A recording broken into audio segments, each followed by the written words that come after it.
आज का deep drive है Haryana registration and regulation of societies act 2012 पर। मतलब इसके कुछ ज़रूरी हिस्सों पर नज़र डालेंगे।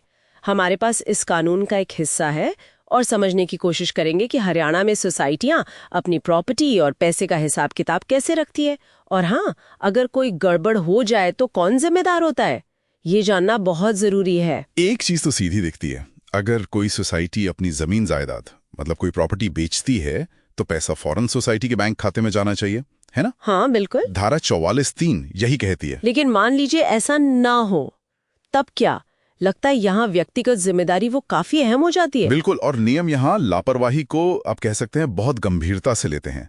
अगर सोसाइटी की गवर्निंग बॉडी का कोई अधिकारी मतलब मैनेजमेंट वाला कोई व्यक्ति वो पैसा 3 वर्किंग डेज में जमा नहीं कराता ना, हाँ 3 दिन में, सीधा कह सकते हैं कि भाई अपनी जेब से ब्याज भरो। अपनी जेब से? हाँ, और ये ब्याज कोई कम नहीं, सालाना 24% तक हो सकता है उस टाइम पीरियड के लिए जब तक पैसा उनके पास रहा। हालांकि इसकी एक लिमिट है, मैक्सिमम 30 दिन। 24% ब्याज, ये तो वाकई बहुत सख्त है। मतलब सोसाइटी के पैसे को कितनी सीरियसली लिया गया है। और अगर मान लीजिए प्रॉपर्टी कम दाम में बेच दी गई हो, तब क्या होता है? तब भी जिम्मेदारी तय की गई है। अगर प्रॉपर्टी सरकारी तय रेट यानी जो कलेक्टर रेट होता है उससे कम पर बेची गई। अच्छा, कलेक्टर रेट वाला मामला भी है। हाँ, तो जितना भी फर्क है ना, वो अमाउंट दोषी अधिकारी से वसूला जा सकता है। और सोचिए, अगर बिना परमिशन के या शर्तों को तोड़कर प्रॉपर्टी बेच दी तो पूरी बिक्री की रकम और साथ में अगर कलेक्टर रेट के हिसाब से कुछ कमी रह गई वो सब उसी संबंधित अधिकारी से ही वसूल किया जा सकता है। मतलब सीधी फाइनेंशियल लायबिलिटी आ जाती है अधिकारी पर। जी। और अगर वो ये पैसा नहीं भरते हैं तब तो डिस्ट्रिक्ट रजिस्ट्रार इसे भू राजस्व के बकाया की तरह वसूल सकते हैं। अच्छा, लैंड रेवेन्यू एरियर्स की तरह। हाँ, सीधे शब्दों में कहें तो जैसे सरकार जमीन का टैक्स न चुकाने पर सख्ती करती है ना, वैसे ही ये पैसा भी वसूला जा सकता है। ये काफी गंभीर प्रक्रिया है। लगता नहीं कि बात यहीं खत्म होती होगी। नहीं नहीं, बिल्कुल नहीं। गलती कितनी बड़ी है इस पर डिपेंड करता है। डिस्ट्रिक्ट रजिस्ट्रार और भी कड़े कदम उठाने की सिफारिश कर सकते हैं, जैसे उस अधिकारी को पद से हटा देना या भविष्य में किसी भी पद पर रहने से रोक देना। पद से हटाना भी? हाँ, या फिर सोसाइटी की मेंबरशिप से ही निकाल देना। इतना ही नहीं, पूरी गवर्निंग बॉडी को भंग करके उसकी जगह एक एडमिनिस्ट्रेटर बिठाया जा सकता है। पूरी बॉडी को भंग करना? जी हाँ, और पुलिस में एफआईआर दर्ज करवाने की सिफारिश भी हो सकती है। बाप रे!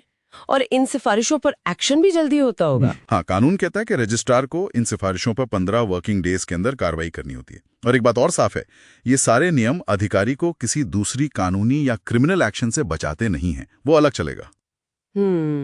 तो कुल मिलाकर पैसों के मामले में जरा सी भी ढिलाई वो बहुत भारी पड़ सकती है। चलिए इसे थोड़ा और समझते हैं। ये नियम साफ तौर पर पारदर्शिता और जवाबदेही पर जोर देते हैं। ठीक है, तो पैसों के गलत इस्तेमाल पर सजा तो बहुत सख्त है, लेकिन सोसाइटी अपने पैसे को सही तरीके से कहाँ इस्तेमाल या इन्वेस्ट कर सकती है, इस पर भी तो कुछ नियम होंगे। ये जानना भी दिलचस्प होगा। हाँ बिल्कुल है। धारा 45 बताती है कि सोसाइटी अपना फंड कहाँ लगा सकती है।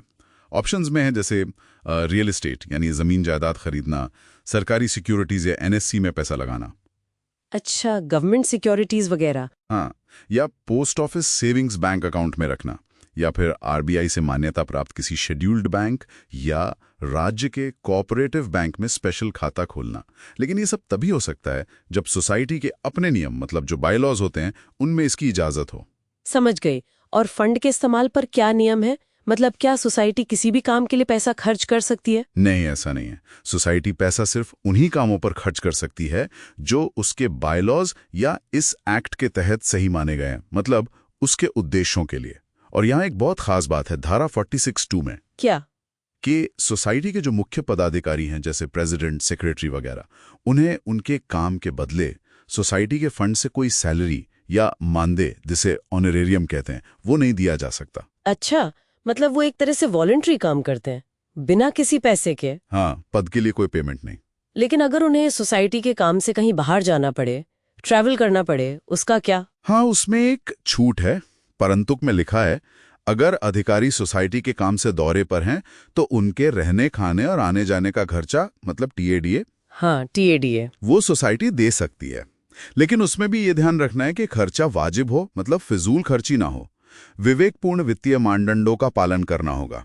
हाँ, अलबत्ता अगर सोसाइटी ने फुल टाइम कर्मचारी रखे तो उन्हें सैलरी या मानदेय दिया जा सकता है, वो अलग बात है। अच्छा, तो इसका मतलब ये हुआ कि हरियाणा सोसाइटी एक्ट 2012 सोसाइटी के प्रॉपर्टी और पैसों के मैनेजमेंट के लिए बहुत ही साफ और कहना चाहिए कि कड़े नियम बनाता है। अधिकारियों पर भारी व्यक्तिगत जिम्मेदारी डाली गई है। लगता है मकसद बिल्कुल साफ है, ट्रांसपेरेंसी और अकाउंटेबिलिटी। बिल्कुल, निचोड़ यही है कि सोसाइटी के सदस्यों के हितों की रक्षा हो और उसकी संपत्ति का किसी भी तरह से गलत इस्तेमाल या मिसमैनेजमेंट न हो।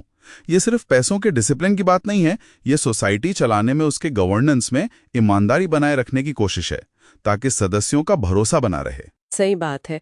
तो सोचने वाली बात ये है कि इन सख्त नियमों और पर्सनल लायबिलिटी को देखते हुए किसी को अगर सोसाइटी का पदाधिकारी बनना है तो इस भूमिका को स्वीकार करने से पहले किन बातों पर गहराई से सोचना चाहिए? क्या ये कड़े नियम कहीं वॉलंटरी सर्विस की जो भावना होती है उसे कमजोर तो नहीं करते, या फिर ये वाकई जरूरी सेफ्टी मेजर्स हैं ताकि पावर का गलत इस्तेमाल ना हो? इस सवाल पर सोचने के लिए छोड़ते हैं।